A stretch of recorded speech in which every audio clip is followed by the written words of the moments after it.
Okay, we're going to get started with the webinar. My name is Kathy Whiting. I'm from LimnoTech. I'd like to welcome everyone and thank you for joining this webinar on the use of nearshore monitoring buoys in the Great Lakes. We have over 200 people registered for this, and most of the group being from the Great Lakes area. We also have a good mix of folks from different areas, government organizations, universities, nonprofits, and some individual companies. First, I'm going to go over some of the go-to meeting items.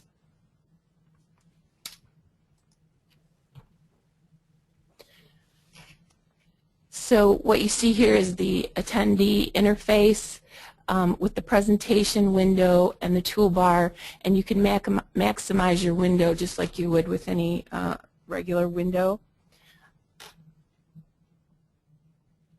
You can also expand and collapse the toolbar using the orange arrow.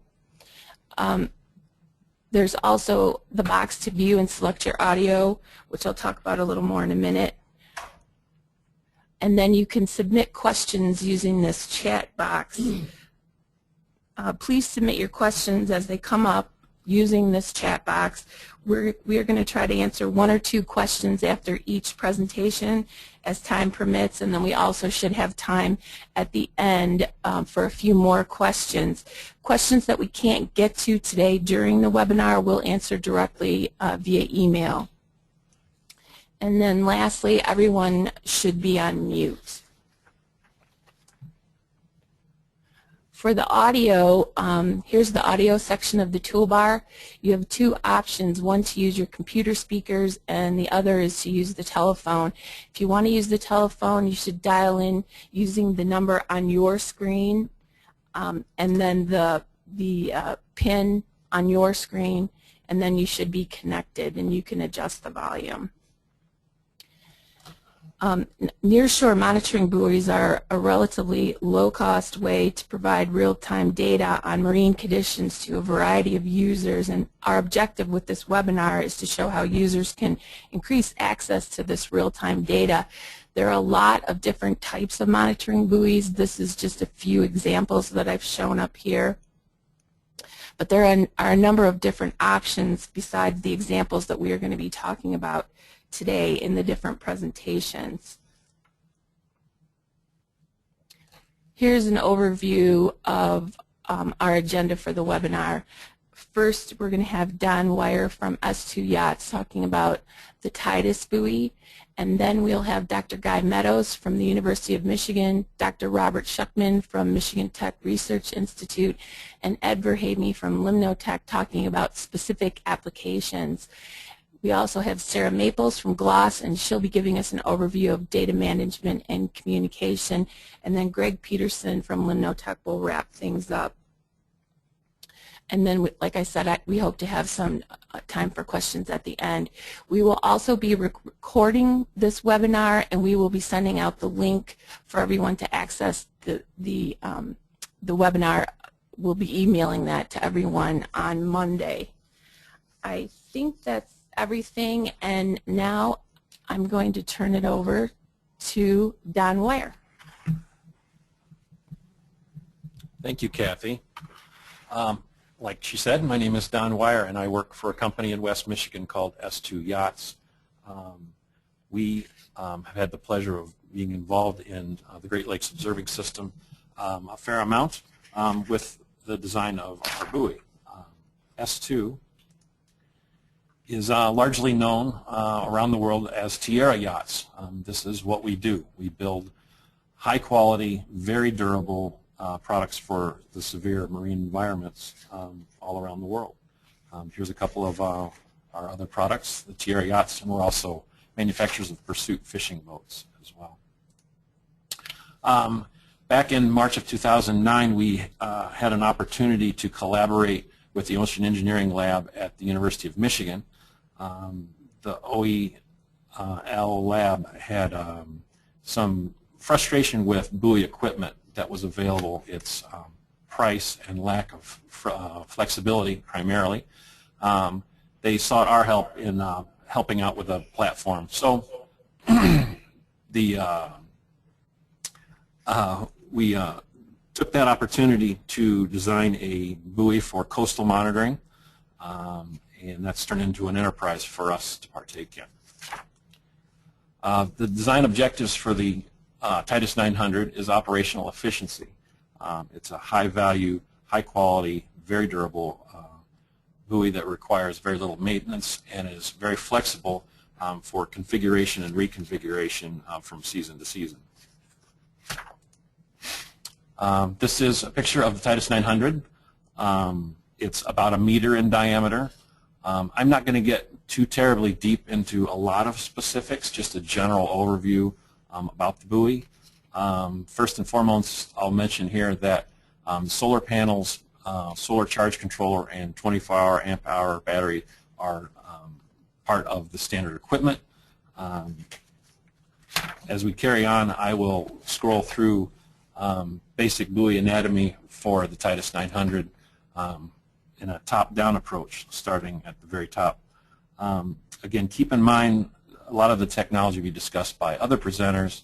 I'm just giving a basic overview of our equipment. Starting with the mast, it is a one single-piece welded aluminum anodized mast of our design. It features a integrated radar reflector, lots of provisions for cabling, and the yard arms you see here are of an oval cross-section, which makes it very easy to clamp and mount meteorological instruments in a very secure way. Also standard on the buoy is a 2-mile beacon light that is self-contained and solar charged and has its own battery, isolated from the buoy's electrical system.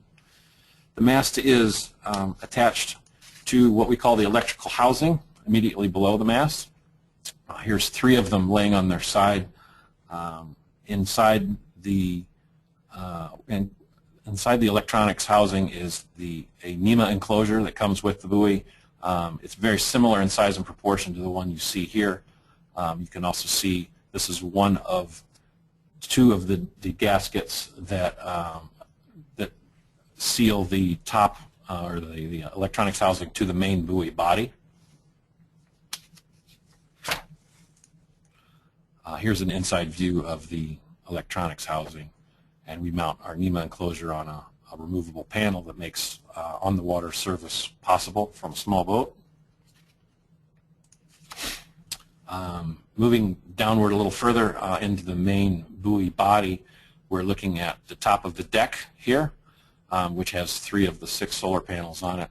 The pass-through feature is something that we added due to feedback from some of our collaborators that they were looking for a clever way to mount surface instrumentation within the buoy that would be protected by the buoy's perimeter. You can see this large black extrusion around the outside of the buoy. It's about 1.5 inches thick, and that protects the buoy from impact and so on. The pass-through feature is just what it is called. It's a vertical tube that passes through the main buoy body, and there are 3 of them. This photo is only showing 1, but it can be used for, like I said, housing near-surface instrumentation or managing the cabling for below-surface instrumentation. The pass-through also works nicely for a variety of things, and this particular client has a RBR temperature string logger mounted in one of his pass-throughs. This photo also shows the top of the, or what I'll call the top of the buoy, but the bottom of the electronics housing, and then here's the other gasket, and this is access to the buoy tube, or the battery tube, and the main wire harness that routes out of there.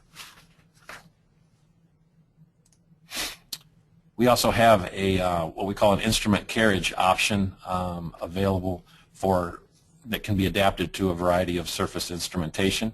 It consists of this white tube here that is current in this view is housing a NorTech ADCP.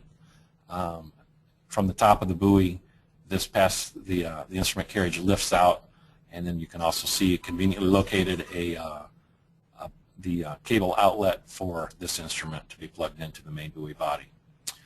This view also shows I'll call it a toggle bolt. It's a bolt that swings out of the way for releasing the top of the electronics housing and breaking down the buoy into its subcomponents. Here's the Titus 900 buoy hull. This is a view that not many people get to see. This is before the deck goes on, before the top goes on. The buoy is fiberglass, and this main column here passes all the way through the buoy. That is the central ballast tube. All of these tubes, including the pass-through tubes, which it's hard to see the third one here, they're all a filament wound composite material, very durable, and makes for a really tough, rigid structure. And then after we install the deck over the top of the buoy, we ensure that it is airtight, and then we also fill this cavity with foam for a buoyancy preservation. One of the things about the buoy that I think is worth pointing out is that it is fiberglass. There's very little metal to be concerned with for corrosion, etc. It's also therefore not magnetic and doesn't offer any interference with compasses and so on. The bottom of the ballast tube is our mooring bail. This is a silicon bronze weldment of our design. It is protected with zinc anodes to protect against corrosion regardless of fresh or salt water. And then here we have our modular ballast rings. Our ballast can be configured in a variety of ways based on your application.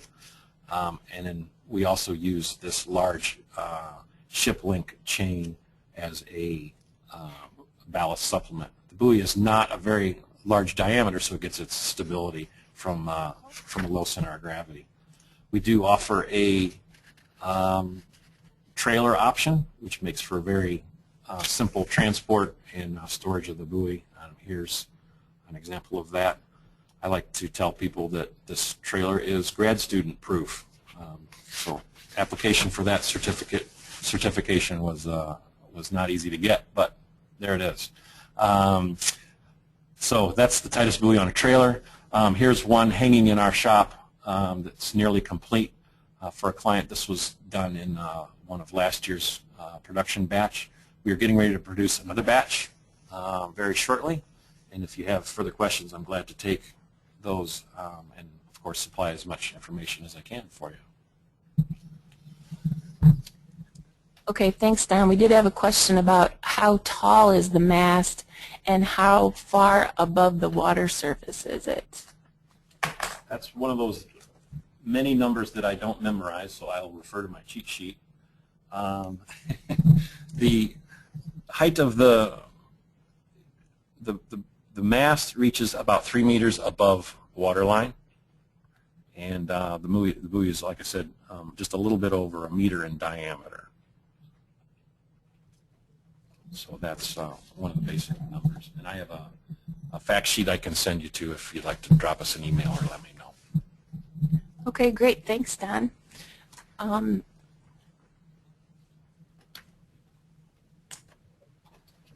Oh.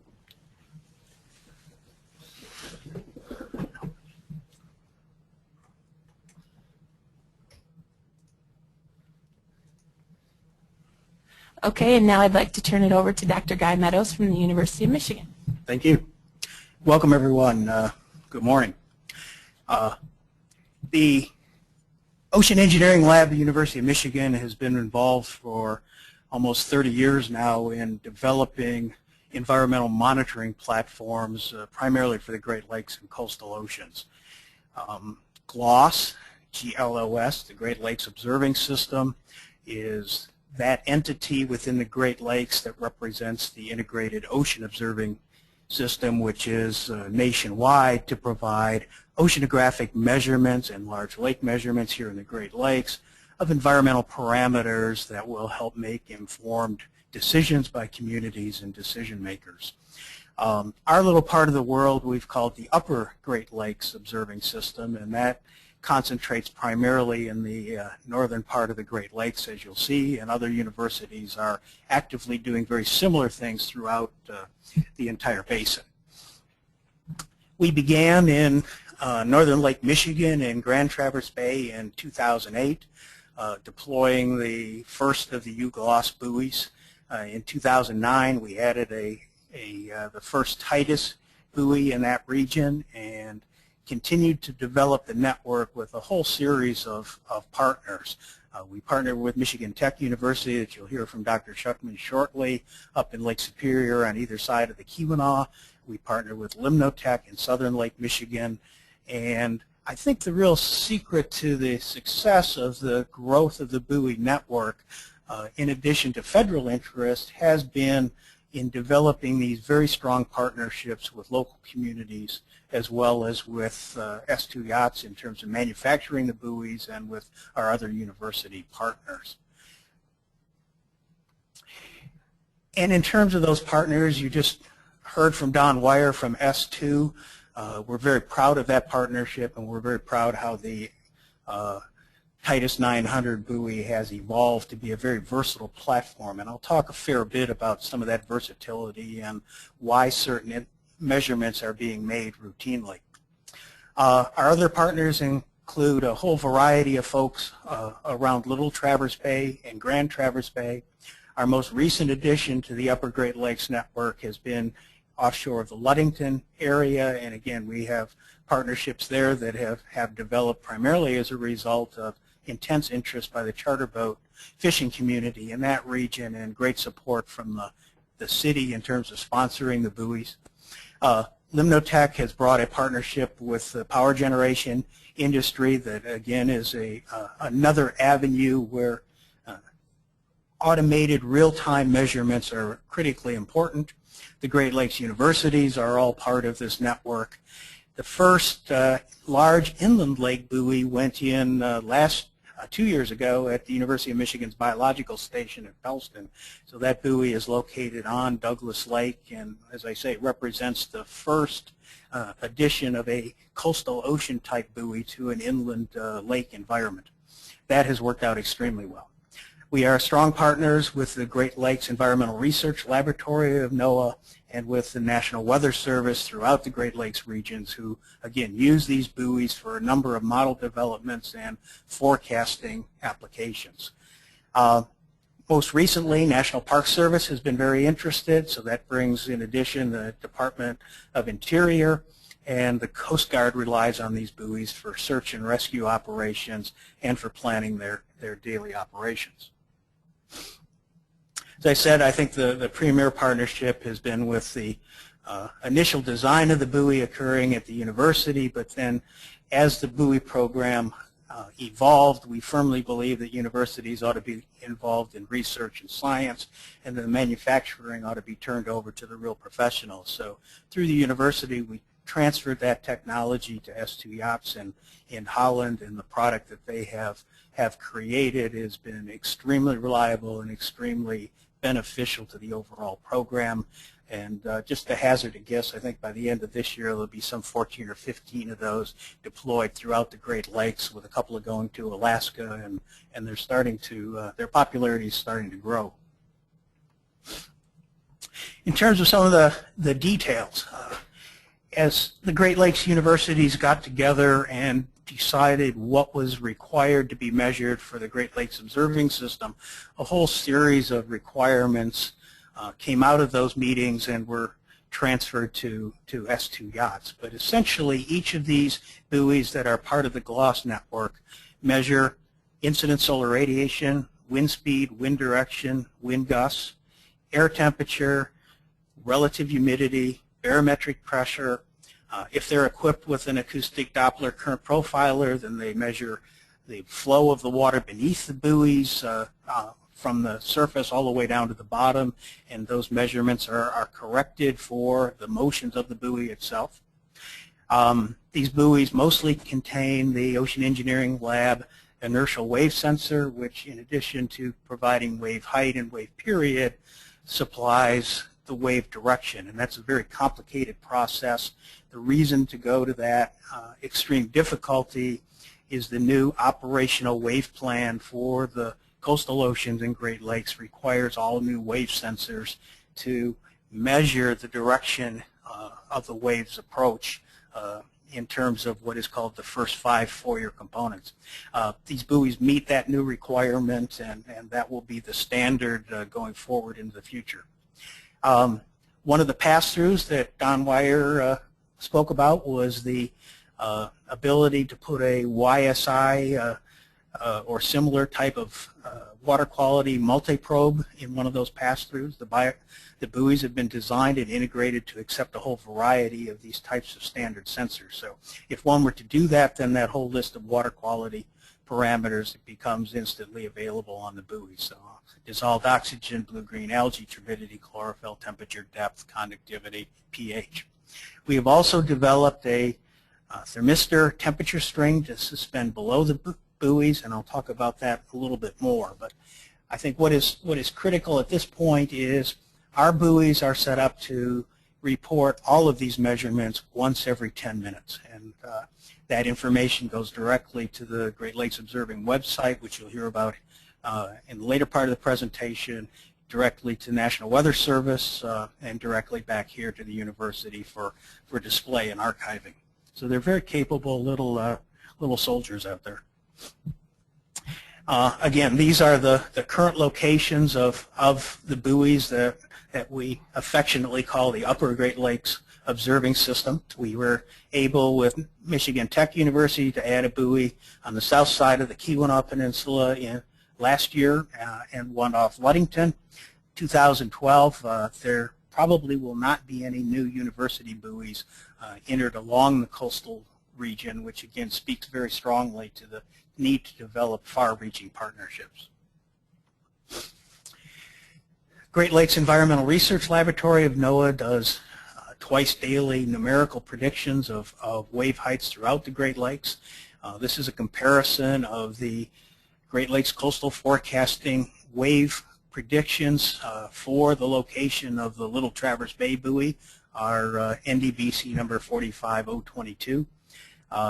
And you can see throughout the entire season the red marks, the red lines are the numerical predictions of wave height, and the black lines superimposed over that are the buoy recorded measurements. And again, I think you'll agree that the buoy does an excellent job of comparing to the numerical predictive models. We think the buoys are very accurate, and if you're paying very close attention, you'll see some of these major storm events had wave heights, significant wave heights over 5 meters. So there are some very big waves out here in the Great Lakes, and most of us on the webinar here realize that very, very intensely. So the buoys have gone through many storms of this magnitude throughout their duration, and we have not had a single structural failure in any of the buoys. A little bit on the thermistor string that again just plugs and plays through the buoy. It is capable of supporting up to 16 nodes. We typically do 8 nodes.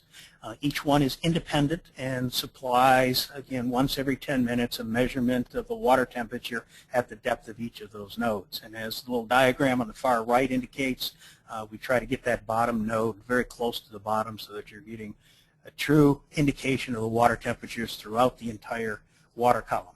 This is done, again, as part of one of the GLOS requirements, which is that to a significant portion of the U.S. and Canadian population drink the water here in the Great Lakes, and that structure, the thermal structure within the water column is extremely important to water quality for drinking water, taste, odor, essential, and it provides a very good indication of those types of measurements. The buoys that do not have the thermistor string on them are depicted on the left-hand side here of the diagram. It makes the mooring a little bit simpler, but with the thermistor string to the bottom, as I say, there's a little counterweight right here at the bottom that acts to keep the thermistor straight and vertical. We've had some issues with that, and I'll talk about that in a minute. And the fact that it's so close to the bottom, as Mother Nature would indicate, it's if something can go wrong, it will. And we've had some tangling issues with our mooring. That has caused a couple of our buoys this year, never before, but something special this year, to break loose of their moorings and go wandering off on their own. And the Coast Guard has been very helpful in terms of recovering those, and our partners have been extremely helpful in recovering those. So having excellent community partners, I can't say enough about. In summary, there are many types of partners, and I encourage you that are interested in supporting a buoy activity to look to your partners with great care. They are very willing and able. They bring a great deal to the table, and they all have different goals in mind. But in general, the buoys add to local communities an increase in commerce, a tremendous increase in water safety, the ability to know what the conditions are before you leave the dock. In particular, in the Little Traverse Bay and Grand Traverse Bay area, we have many testimonials about the benefit to the commerce of the local communities, which depend on safe access to the water, how that has benefited the communities themselves. They provide automated environmental data, as I say, once every 10 minutes. Each buoy collects between 1 and 2 million data points a year, and it does so totally automated with almost no human intervention. They also provide a foundation for sound, informed decision making. Much of our coastline here in Michigan, people depend very strongly on not only access to the water, but that water is clean and safe, and the buoys provide that the ability to make good decisions. As some examples, for Grand Traverse Bay, which is our longest enduring partnership, here are some of the folks involved. Great Lakes Water Study Institute, Elmer's Concrete actually supplied the concrete anchors for the buoys. The Great Lakes Maritime Academy, Michigan State Extension Service, Michigan Sea Grant, the Great Lakes Observing System, DTE Energy, and a national program called the Alliance for Coastal Technologies, and tremendous support also from the Native community in that area. And as I say, there are two buoys in Grand Traverse Bay. One in the South Bay, just off in West Arm off the city, and the other at the mouth of the bay, north of the Mission Peninsula.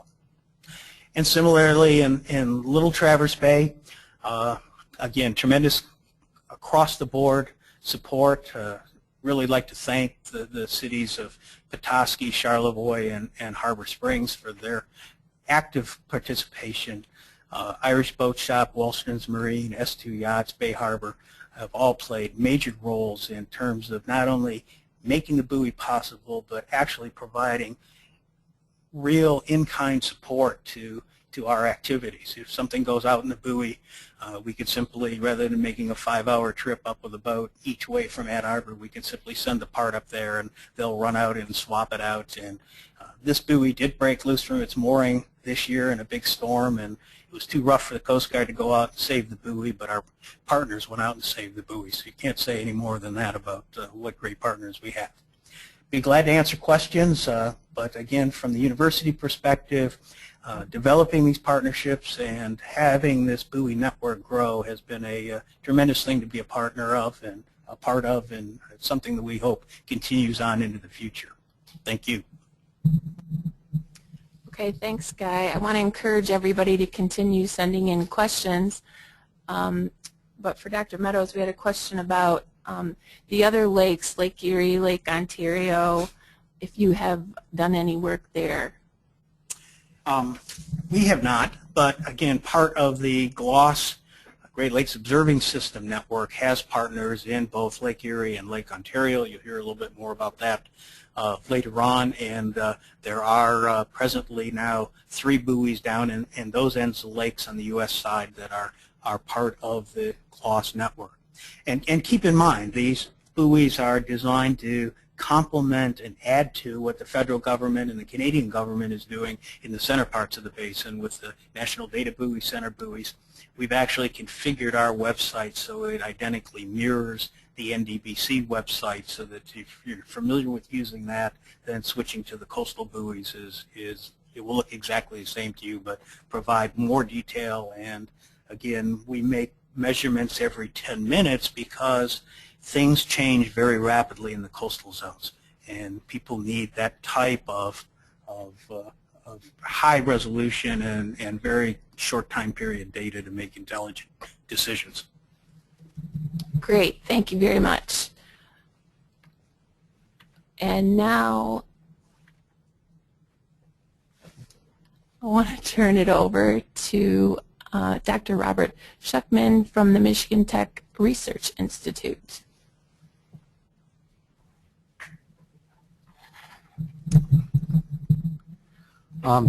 Thank you, and good morning also.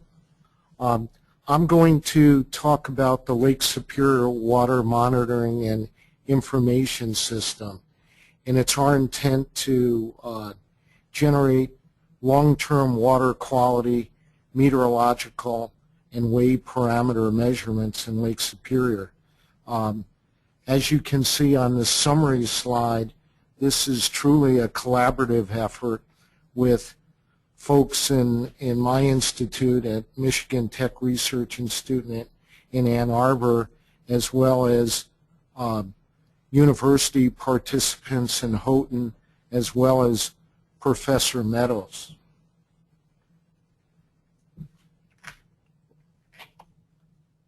And why are we doing this? Well, we're supporting the 4 priority issues outlined by the GLOS system: climate change impacts, ecosystem and food web dynamics, protection of public health, and certainly navigation, safety, and efficiency. And of course, each of these buoys, as has been discussed earlier today, the recreational boaters and commercial fishermen, and certainly the Coast Guard from a search and rescue perspective, they all like the buoys, as do the Bureau in respect to the Great Lakes Coastal Forecasting System and the Weather Service. Our buoys also support aspects of the Great Lakes Restoration Initiative, in particular looking at legacy mining issues, for example, like the Gay stamp sand facility. Public awareness is also an issue that we're working with the buoys on. What we did at Tech, we certainly did not have a lot of experience in wave measurements, and we really capitalized off the U of M experience, as Professor Meadows identified, as well as the wonderful job S2 buoy did in providing this package. And that truly let us hit the ground running with these buoys so that we could deploy them quickly. We took advantage of their mooring expertise, their deployment expertise, and again, their high-quality, cost-effective instrumentation. Well, at that point, we're now leveraging off that acquired technology, and we're already, use technical word, noodling with the buoys with power improvement.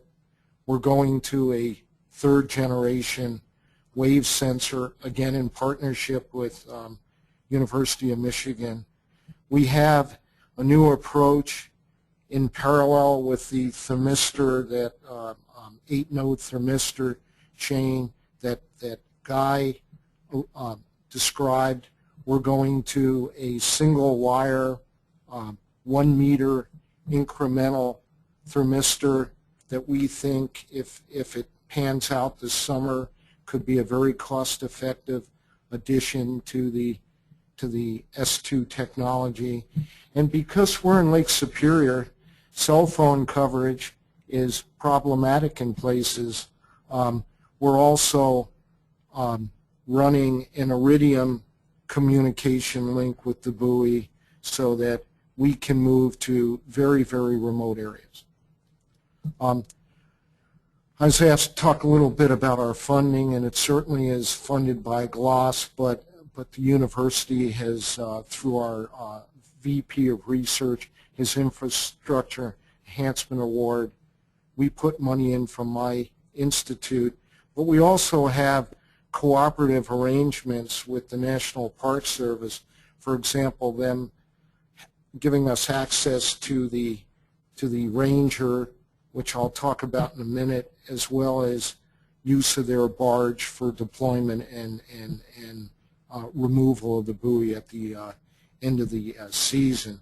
We're also working on an endowment to fund these buoys beyond GLOS funding. Very busy but important slide at this point. This summarizes our instrumentation. We have 2 moored buoys, one at the north and south entrance of the Keweenaw waterway. They, of course, measure the weather condition, the wave dynamics, water quality, currents, temperature profiles.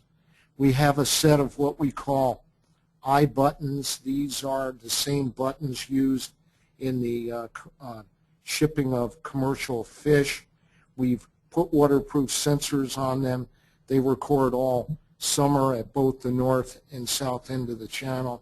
And then we have a ferry box system that operates every time the Ranger goes out to Isle Royale National Park 2 times a week. We get the transit out and the transit back. Those are all autonomous systems. You can read the details under the north buoy. We call that super buoy because that has an ADCP, acoustic Doppler current profiler. It has a YSI at approximately 10 meters. We do solar radiation PAR on that one, as well as the full-up MET and waves. Our south buoy is the more basic buoy that does MET. It does do full solar radiation and PAR, as well as waves and thermal profiling, but we don't have the ADCP or YSI. The Ranger system is essentially a YSI 6600 that has been taken apart, and we sample water through the water chest in the engine room and take measurements every half minute during the transit. And that data is automatically downloaded when the Ranger comes back and the crew gets on the internet. We have a wireless system on the Ranger 3 to transmit data back automatically. Just a little quick summary. I don't think I need to dwell long on this, but both buoys were deployed. We did QA/QC, which is again an important aspect of this thing, 3 times at each buoy. The Ranger runs, the ferry box runs throughout the season, and then the eye buttons we put in early April and removed them in October. I am a remote sensing guy, so I had to have at least one thermal image. This is sharing with you an upwelling event. The yellow colors, the brighter colors, are the hotter colors. There's a legend here, but this captured a classic upwelling, and you can see red dots where the locations of the buoys are. The real importance of this is we have found now that these buoys that are making continuous time series measurements at one spot, when they're merged, fused with the synoptic satellite pictures, the amount of information one can glean at that point of the processes going on, the forcing functions, as well as the lifetime of these very important upwelling events is improved tenfold at least. Again, here are our upgrades for the buoy as we move forward. I've really talked about these. We are going to actually a 9 degree of freedom wave sensor. We think that's going to give us more research grade wave information. along with what supports the recreational boating community. Just an example of a time series of our upwelling events. I'm pointing out with arrows, but it's as you can see on the scale here, over as short as 8 to 14 hours, we're getting 4 degrees C temperature changes. And again, having a buoy at the north and south entrance of the Keweenaw, that gives us a lot of insight into the water exchange and the safe action in Lake Superior. And really, prior to these buoys, with the exception of the good work done at University of Minnesota Duluth, there were very few coastal observations in Lake Superior. Extremely useful and helpful. Here's an example of what we get 4 times a week, Tuesdays and Saturdays, from the Ranger 3 as it transits out, taking, frankly, visitors out to Isle Royal from the Keweenaw waterway. I'm just giving you an example of turbidity, temperature, conductivity, wind speed. We do chlorophyll and dissolved oxygen as well. But again, very, very useful data because it repeats the same location over and over again. We're now talking to the Park Service about adding some more atmospheric measuring devices like a CO2 sensor. How do we share this data? Well, we push data. That's our approach at Tech.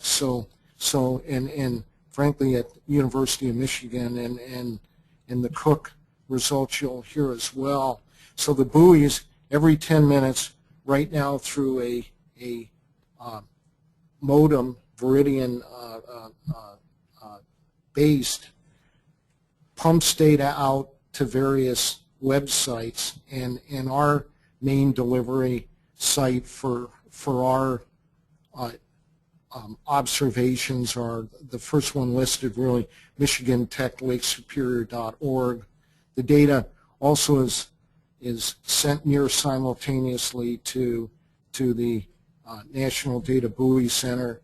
It also gets shared with Professor Meadows' Ocean Engineering site and also ends up at GLOS. It will also end up in the new GLOS DMAX site as well. And we have a lot of visualization tools. They're compatible with major browsers as indicated here. This is just a screenshot of popping out last 24-hour data of either the buoy or the Ranger. Extremely useful. We also can pop out, for example, this shows an upwelling event from the thermistor chain that Guy described previously. We use Django as our guiding data approach. You can see in the upper left-hand corner, we start with raw data. It goes into these open source Django database. It then goes into a server that then gets pulled by users. And why have we gone to this approach? It's scalable, it's transferable to many data users, and we're not going to all of a sudden, if we add 3 more buoys, have to go into a redesign of the system.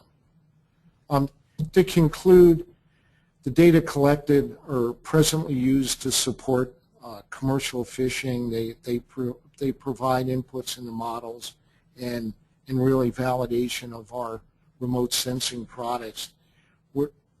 We really like combining these single location time series data with the remote sensing observations, and then the Great Lakes coastal forecasting model. Extremely useful in for example, quantifying the upwelling events.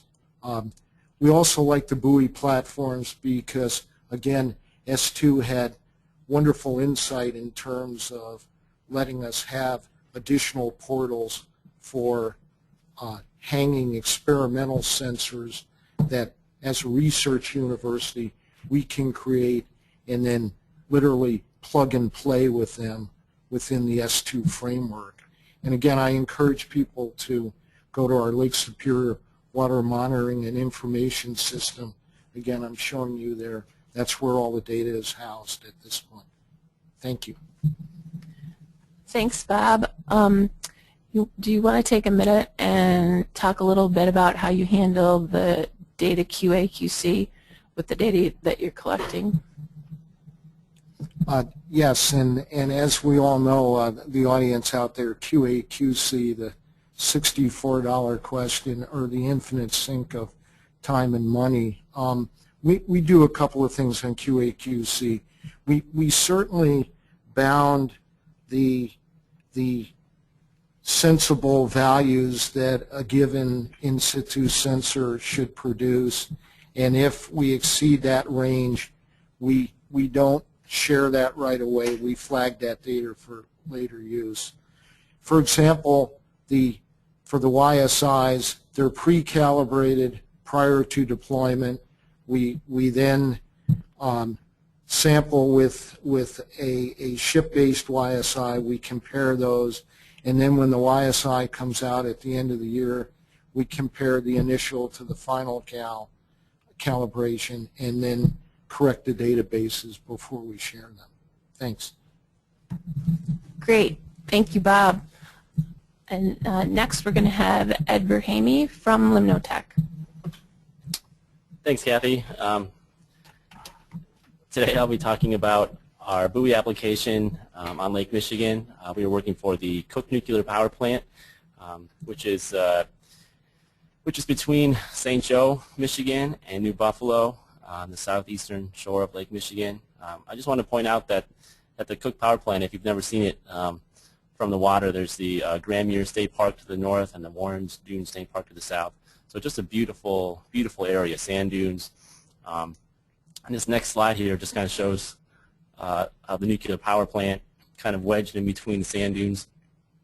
And you see the two reactors. One thing that's unique about this plant is you don't see any cooling towers or big like Homer Simpson cooling towers. All you see is a large building, two reactors, and a set of power lines running from it. So very, very low impact on the surrounding area. In this picture, you can see where the water intake is and where the discharge is. This is a once-through cooling plant, so that's why you don't see the cooling towers. And because it's a once-through cooling plant, they really need to understand how the lake is operating, what the temperatures are, because the more they know about the lake, that'll transfer into more efficiency for them. They're also required to have an understanding of the physical and biological environment for the discharge permits for the state and the EPA. And also for our project, we had a need to understand the wave heights and the wind speed for the offshore health and safety of these offshore crews that would be working. And I'll talk a little bit more about that later. So the approach, our approach, to understand some of the physical stuff was to deploy a whole bunch of temperature sensors. We had velocity meters out there, and these were at multiple locations. So I'm not going to talk about that data today, but I'm going to talk more about the real-time buoy. So we decided to use a real-time buoy at one of the stations, which was measuring a whole suite of parameters.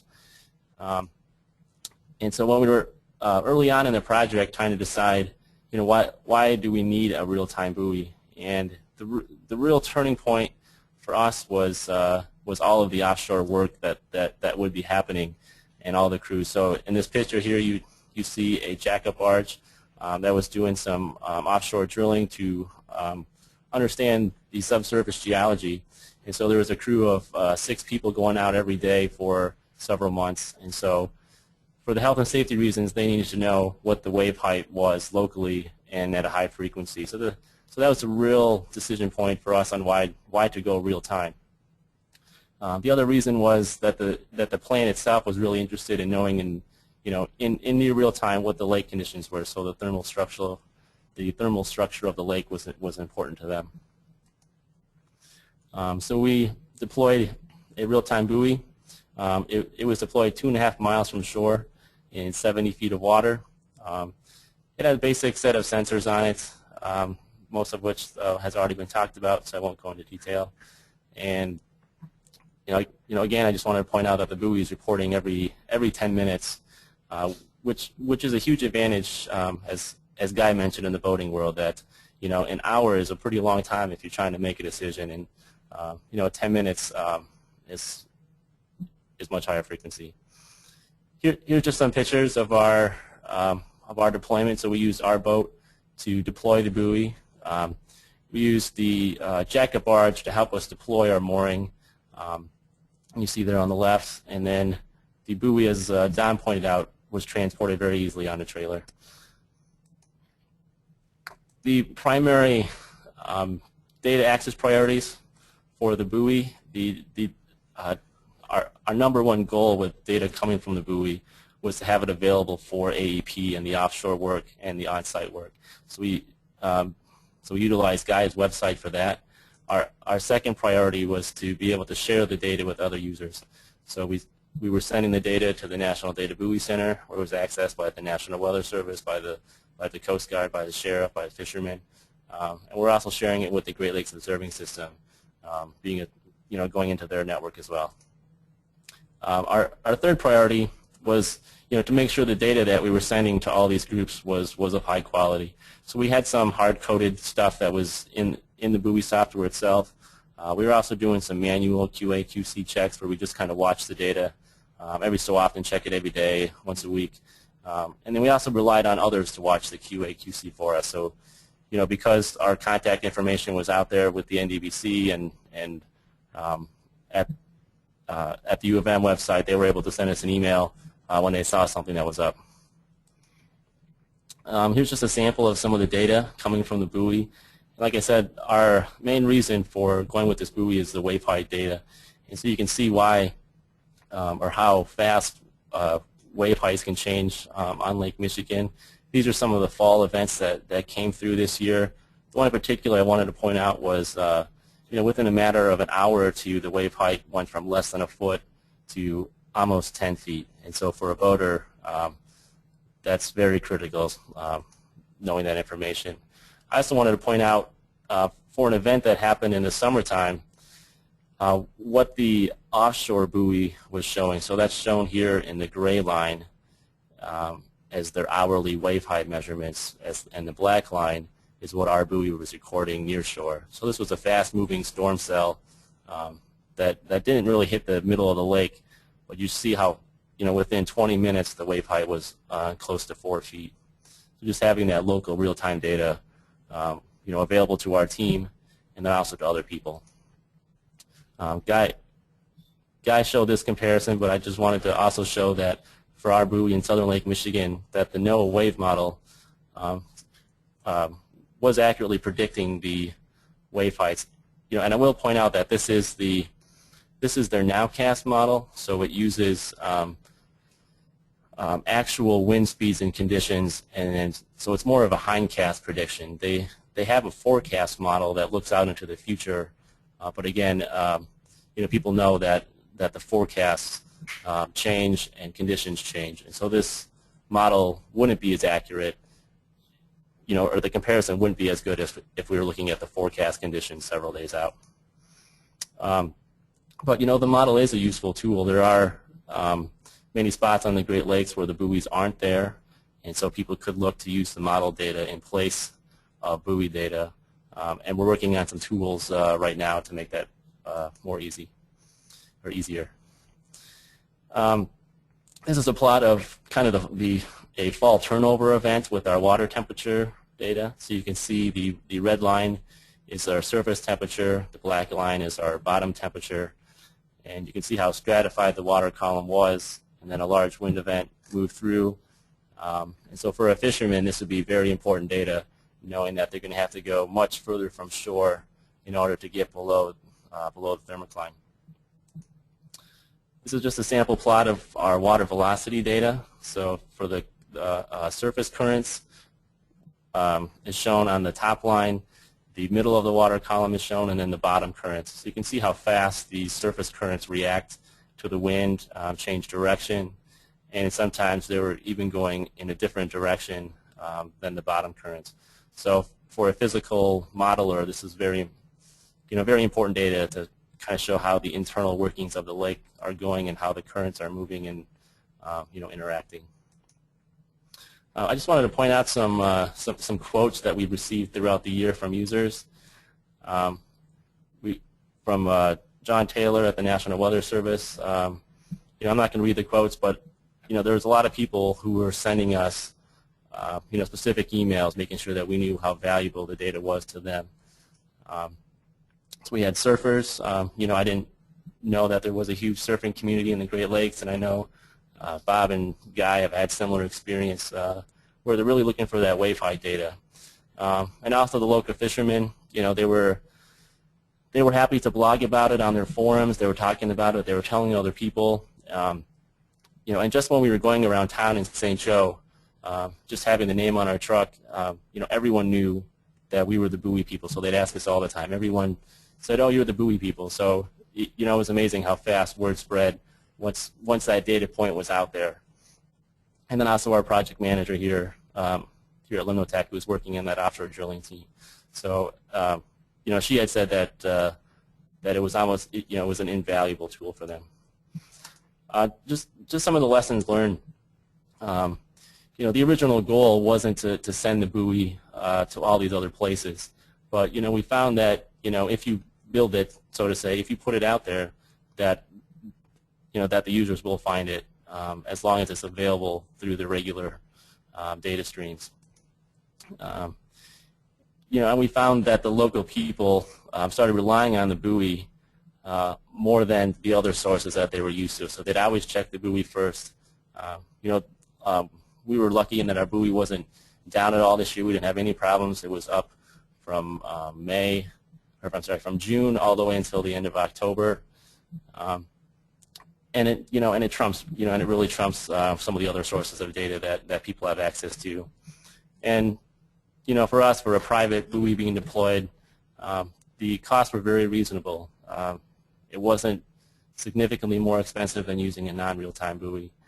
And the labor savings alone for that offshore drilling team almost paid for any cost difference. So the time savings of not going out when they couldn't go out. And with that, I'll take any questions. And I wanted to thank Guy Meadows and the National Weather Service for helping us with the buoy and watching data quality. Thanks, Ed. Did you have any type of GPS tracking on your buoy system? We didn't at first. We had moored these pretty well, and then as Guy had talked about, the currents in the Great Lakes just really wrap these buoys right around the mooring. That these are circular currents, and so we did put a GPS tracker on halfway through the year, and it just allowed us to sleep a lot easier. So it was just a small off-the-shelf unit. It was independent of all the other power sources on the buoy communications. And it worked really well for us. Okay, how long do you plan to operate this system? Like, what are your plans for 2012? Well, the buoy is definitely going out next year. We've been working with the Cook plan on this. This is definitely a priority for them now. They've had a lot of good relationships with the local community, and so I think this will continue. They do plan to continue it. They own all the equipment, and so we just have to put it out again every year. So it should be out there for years to come, but definitely this year. Thanks, Ed. And now I want to introduce Sarah Maples. She's from GLOS, and she's going to be talking about DMAC. Thank you, Kathy. And first I'm going to provide an overview of the Great Lakes Observing System, the organization, and also our role in the Great Lakes. Then I'll talk about the need and value of a fully integrated binational observing system, the users that benefit, and then briefly talk about a few of our data management services. In March 2009, Congress passed the Omnibus Public Land Management Act, a bill that includes legislation that would develop the Integrated Ocean Observing System, or IOOS, as part of the National Oceanic and Atmospheric Administration. This legislation made NOAA the lead agency in developing IOOS and coordinates with 16 other federal agencies. IOOS fills that vital role of tracking, predicting, managing, and also adapting to changes in the ocean coasts and Great Lakes to help ensure safety of citizens, unlock economic benefits, and also protect the environment for generations to come. IOOS has regional bodies, of which GLOS is the Great Lakes node, to help coordinate and integrate observing system components on a local and also regional scale. GLOS is the Great Lakes representative within the larger context of national and international observing systems, or the region's advocate, if you will. GLOS is an independent entity, and although we do receive federal funding, it's through a competitive basis, and we are registered as a nonprofit agency. GLOS envisions, like I said, this fully integrated binational observing system that provides products and services to decision makers, resource managers, and also other data users to inform decision making. We envision an observing system that can sense, compile, evaluate, integrate, communicate, and also store information on the physical, chemical, and biological conditions of coastal lands and waters of the Great Lakes, helping decision makers make informed, short, and also long-term decisions. By meeting these data and information needs in the region, the Great Lakes Observing System can help save lives, protect property, reduce illness, improve efficiencies, provide better long-term monitoring, management, restoration, and sustainability of the Great Lakes Basin. In order to reach these larger vision for the Great Lakes, we work within 4 main subsystems. Through our outreach efforts, we coordinate users, collectors, and providers of Great Lakes data at various scales to identify the needs for data, information, and products, identify gaps, and also avoid duplication. We represent the Great Lakes in a global community that establishes technology standards to improve data management and exchange. And we enhance the region's network of observing and monitoring activities. And you can see on the slide our current activities. You've heard from 2 of the people today that we work with at the U of M and also Michigan Tech, but I should also mention that we work with the State University of New York, the University of Wisconsin-Milwaukee, the University of Minnesota Duluth, NOAA's Great Lakes Environmental Research Laboratory, and also the Cooperative Institute of Limnology and Ecosystem Research. And we also provide data services to support the needs of Great Lakes modeling and other tools and products. In order to address these information needs, we work through, I like to think of it as 4 different lenses. Our focus areas: ecosystem health, maritime operations, public health and water security, and also climate change adaptation. The Great Lakes Observing System is a complete and really interwoven system that comprises equipment, software, data, and processed information. The collection of all these elements into a single system is shown in this slide.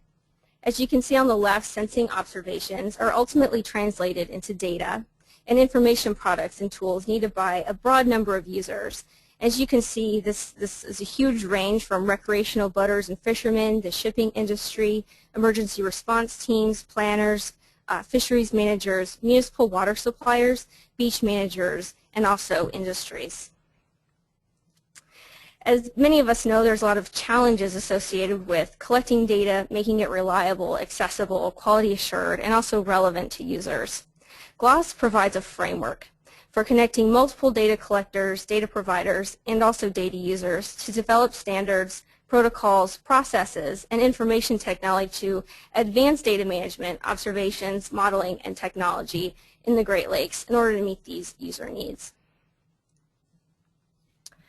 On a local or regional scale, within the Great Lakes Observing System, your organization may play multiple roles. You could data collector, data interpreter, decision maker, modeler, resource manager. GLOS works with government agencies on the local, state, federal level, as well as tribal associations, academic researchers, NGOs, and communities in both the U.S. and Canada. And all of these groups play multiple roles within the GLOS system. GLOS essentially provides a bridge between users and providers within 4 main subcategories. For example, when GLOS and NOAA's Great Lakes Environmental Research Laboratory partnered to design a pollution spill model of the St. Clair River, modelers recommended a 3-dimensional hydraulic model that would calculate velocities along the direction of flow, vertically and from bank to bank. They argued that only a 3D model could correctly track the movements of pollutants.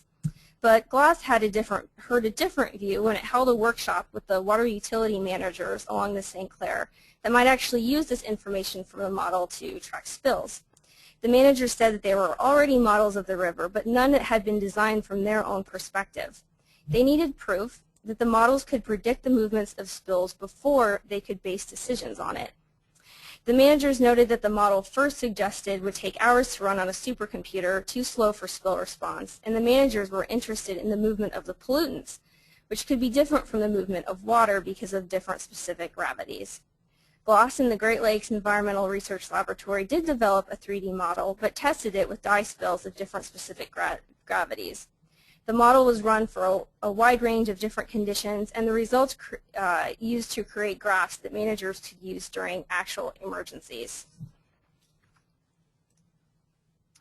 GLOS has several data management and modeling products that are available on our website, and 2 are shown on this slide are the Observations Explorer and the Data Catalog. On the upper left, the Observations Explorer provides real-time and historic data from across the Great Lakes, including lake conditions, water levels, wave heights, air and water temperatures. And through the Data Catalog on the bottom right, users are able to access data served by GLOS and provide links to non-GLOS data sources. Users can retrieve custom subsets from some of the data based on time, location, measurement type, and data source. And in addition to accessing data, additional information is available on each of the data sets on a summary page. LimnoTech is our new data management contractor, and we're working on developing a new data portal that integrates our data management services into a common system to streamline data access and download. We're really excited about the direction of our new data management services, and you can look forward to that in the coming year. All of our tools and services are publicly available on the GLOS website. If you have data that you'd like to contribute to the GLOS system, your data would be available for you and others to view and use on the site. So if you'd like more information about either how to contribute data, how to use the tools on our site, or any of our other activities, please feel free to contact us. And with that, thank you.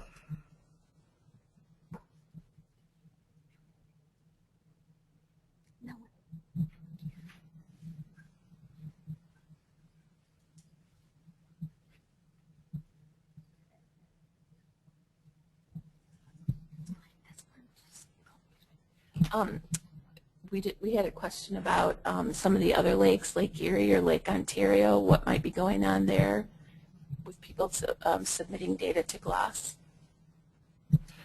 I guess I would suggest that the best way to go about that is to go up on our website. You can see that through the data catalog we have observations and representation from data all across the Great Lakes. And so, yeah, I would suggest go to our website, www.glos.us. Great, thanks, Sarah. Next, we're going to have Greg Peterson from LimnoTech. It's going to kind of give a final conclusion overview wrap-up. I'd like to thank all of the presenters today, and I'd also like to thank all of you that are participating in the webinar for tuning in today. Hopefully you found the information on the buoys and GLOS informative. I'm going to speak briefly here about where the buoys and the data generated by the buoys fit in the overall context of GLOS, reinforcing some of what Sarah was saying, but also where we are hoping that GLOS will be going in the future, and also to make a pitch that if you're involved now or in the future in the installation of a real-time data buoy, that you provide that data to the GLOS system so that it's available on the web for all potentially interested users. Over the past year, there was a multi-agency collaborative effort to create a vision concept and near-term design for the expansion of the Gloss enterprise. The project was funded by GLIMPO under a GLRI grant, managed and directed by NOAA Great Lakes Environmental Research Laboratory with intensive participation of GLOS and the other agencies identified on the screen. The outcome of that project, which include design reports and an executive summary, are available on our website, and I'll give you a link on the next slide. The concept of this particular slide shows the concept of operations and for a fully established but continually improving observing system. The centerpiece of the system is the Data Management Communication System, or DMAC, and that's what Sarah was discussing that we're currently working with GLOS on. That DMAC is up and running. We are working on improvements to that and expansions of that. But it serves as the central nervous system for the observations, receiving the data from the various sensors that are in place across the Great Lakes, and provides that data to the user community, as Sarah showed you. It is envisioned that with interagency oversight, GLOS will continue through outreach to understand the evolving user needs, as pictured there on the left, convey those needs to the research community, the Great Lakes researchers, sensor technology developers, etc., who will continue to develop research and technologies to meet those needs and expand and continuously improve the implementation of the observations of the physical, chemical, and biological conditions in the Great Lakes. The implementation of the near-term design for the expansion of the observing system architecture is envisioned to occur over 3 different scales, meeting different objectives and user needs. At the basin-wide scale, it is envisioned that a basic level of sensing will be distributed throughout the Great Lakes, and for the most part it's largely there, providing fundamental physical data to meet user needs that are common across all the lakes and are broad in scale, such as meteorological data, water temperature, wave height, etc. Effort will also be expended, and is currently being expended, on the further development and improvement of the DMAC backbone. And we're hoping that it's going to facilitate the dissemination of the ever-growing information.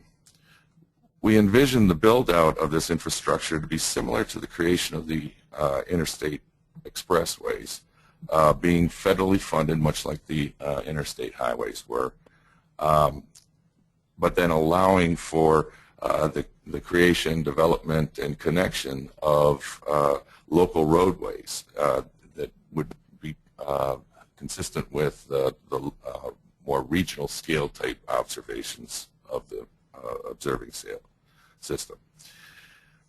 At the lake scale, the second scale that the design was created for, we envision the specific components of the observing system to be developed to meet the lake-specific scientific and community needs. Each of the lakes are different. They're facing different issues. The types of sensors and the types of parameters that are being measured are different for each of the different lakes. And then at the regional scale, we're already seeing lakeshore communities installing sensors to address a variety of site-specific information needs, as has been talked about in the past presentations, from wave and water temperature sensing for recreational boaters to water intake monitoring, etc. We expect that more and more shoreline communities and industries will see the value of the real-time sensing, and that the network will continue to expand and grow as a result. So the story that Ed told you about our experience this past year with the real-time buoy for the Lake Michigan power plant, Cook Power Plant, is depicted and kind of taught us a lesson that and supports a pitch I'm about to make, which is this particular diagram and that particular experience just showed the explosion of user interest and the explosion of additional needs that were met when we put that data typically in the past would be reserved for internal use and only for the power company's need when we put that data up on the internet. So rather than just collecting the data and keeping that information to themselves, the power company supported making that real-time data available to the public through the U of M website and the National Data Buoy Center. And as Ed was telling you, within days of going live, we found that a number of different users were accessing the real-time data, from surfers to sports fishermen and recreational boaters to the National Weather Service. So just by providing access to the data from the internet, we found that the utility of the information that was collected expanded exponentially. Build it and they will come, as Ed said. So we encourage all of you that have the opportunity to include real-time sensors in your studies or as part of your ongoing monitoring programs to connect to the GLOS system.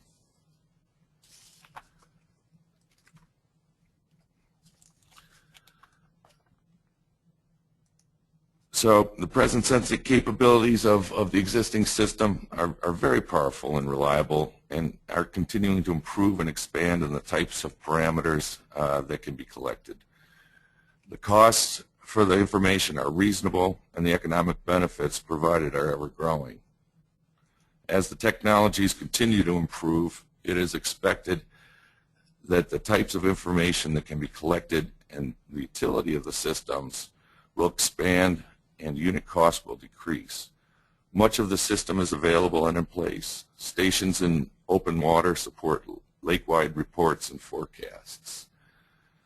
There are gaps in the nearshore areas supplemented by the modeled results, but as the user community grows, we're expecting that the demand will open up opportunities for shared and collaborative funding, so that what are now being deployed by a small group of researchers will be supported in part by local communities as well, so that there's shared funding and that the complementary needs of the different users are met.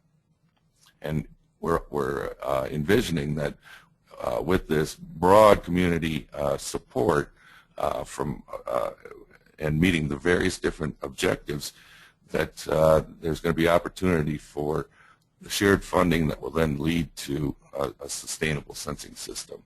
It won't be simply individuals going out installing these buoys only to meet their needs. So thank you again to all the speakers, and thanks again to the participants. We're very interested in your feedback as well as continuing the discussions and your ongoing participation. Much like the expansion of the internet, we envision that the build-out of the Great Lakes Observing System will be a Great Lakes community effort with ever-expanding content provided by many over time. We're confident that the expanding connections and sharing of information will benefit all in the Great Lake User Community and will serve to improve the management, restoration, and enjoyment of this vital region and resource. Thank you, Greg. We do have time for some questions, so I think I'll start with a few quick questions for Sarah. Yeah, just a quick question. Sorry. There's a couple quick questions. Does GLOS have plans to incorporate USGS data, and are you interested in grab sample data or only continuous data? Well, we do actually have some USGS data already incorporated into our site. We have the stream gauges, and yes, we definitely have plans to incorporate more of USGS data into the future. In terms of grab sample data or only continuous data, I think, you know, our goal, if there's a lot of kind of grab and go data, that can oftentimes help out the system quite a bit, because it really feeds into this idea of this larger system. So yes, we are interested in both types of data.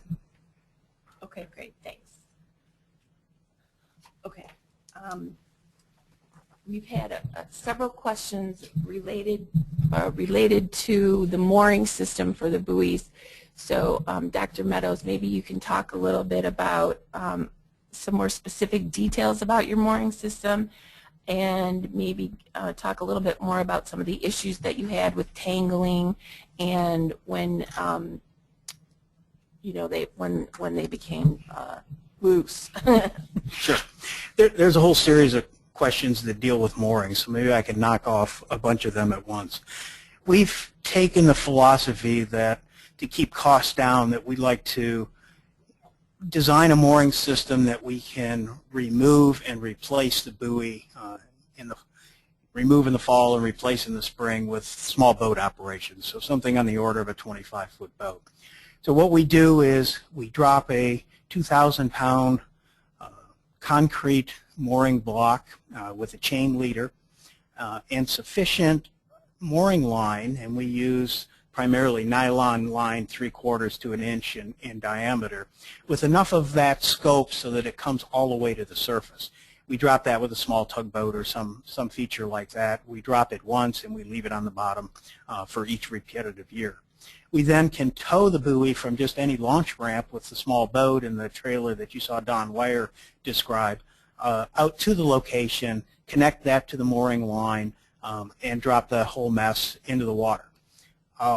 Then again in the fall, we, with the use of a tag line down to the base of the thermistor, we pull that back to the surface, disconnect the buoy, tow it back to shore, and stretch the mooring line out on the bottom and leave it stored over the winter on the bottom. We then grapple for it again in the springtime. That system has worked extremely well for us. We've had no problems in finding the moorings and getting them back up to the surface. There was a question about permits. Yes, a permit is required, actually 3 of them, one from the state of Michigan Department of Environmental Quality, one from the Corps of Engineers, and one from the U.S. Coast Guard. The 2 federal permits are combined. That's a one-stop operation. MDEQ is usually the starting point in Michigan for the permit, and you need to have a riparian, a landowner on the water, to sponsor that. University of Michigan does not own any land on Lake Michigan, therefore the local community served as that riparian for us, and that worked out very well. What went wrong is, and it only happened this year, up until this year, starting in Lake St. Clair in 2006, we've had no mooring problems.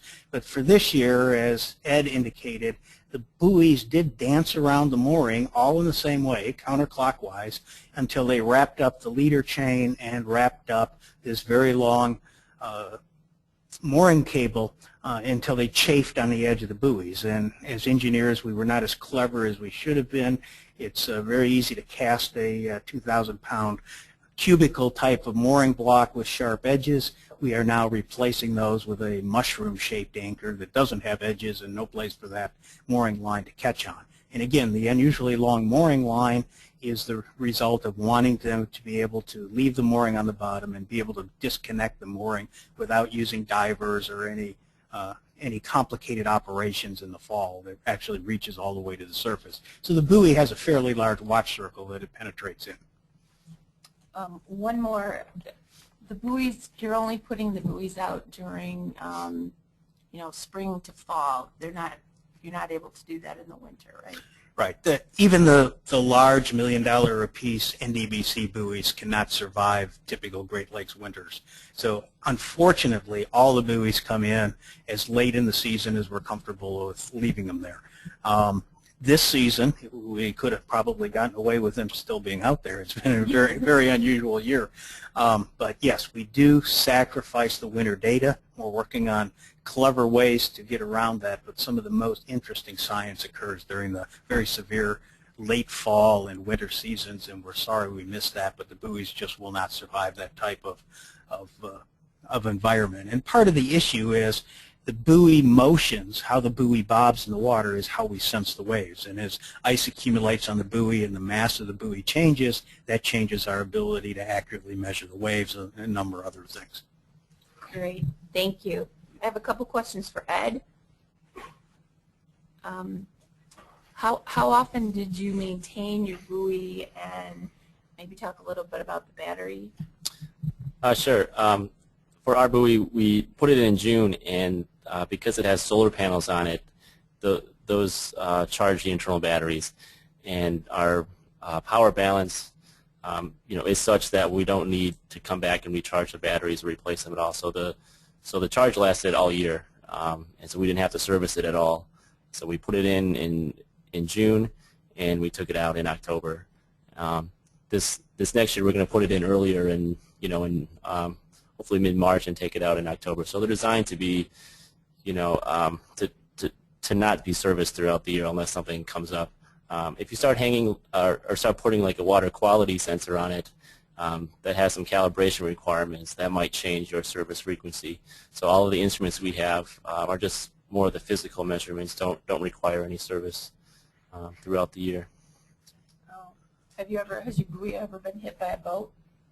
It's never been hit by a boat. There are lights on it. There's a radar reflector on it. So the boaters know. There's also, the notice to mariners that goes out. And a guy was just saying that he did have one boater hit theirs. The one thing, these buoys are kind of cool looking, and so people have a tendency to want to get close to them. And so, if anyone's out there and sees these, please stay, hundreds of feet away, that there's a mooring line down there, and please don't tie up to them. Tie up to them. One quick question for Don. Have you sold any of these buoy systems outside of the Great Lakes? I mentioned that we have a production batch getting ready to start. We like to build them in batches, and typically it's been 4 to 6 at a time. I have a client in this next batch that is committed to 2 buoys that he'll be doing some work in Alaska. So those will be the furthest away yet, and we've done some special accommodations for his research. So we're very excited about that. But the buoy is intended to work any coastal environment. Corrosion and so on are all topics that we're very familiar with, and designed the buoy with all those things in mind. So it's not just a lake buoy. It just happens to have a lot of fans in the Great Lakes Basin. Okay, good. Our last question will be for Greg, if he could give us a few comments on costs. Okay, well, the cost of deploying and maintaining the buoys is going to depend a lot on what the parameters are that and what your specific sensing requirements are for your project. For the we saw ranges from 10 to over $100,000 in the buoys that we looked at. The buoys that were talked about today typically were in the $40,000 to $80,000 capital cost range, and then the maintenance requirements depend entirely on your schedule, and as Ed was saying, would depend then upon what kind of parameters you are monitoring for.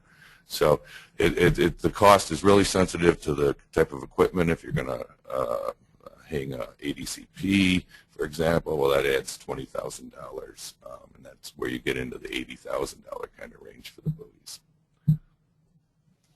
Okay, great. Thank you. That's going to do it for the webinar. I want to thank everyone again for joining us. We hope this has been informative. The slides will be available. We're going to email the slides out on Monday with also a link to the recording of the webinar. When you sign off, there's a quick survey. I think it's a couple questions, 2 or 3.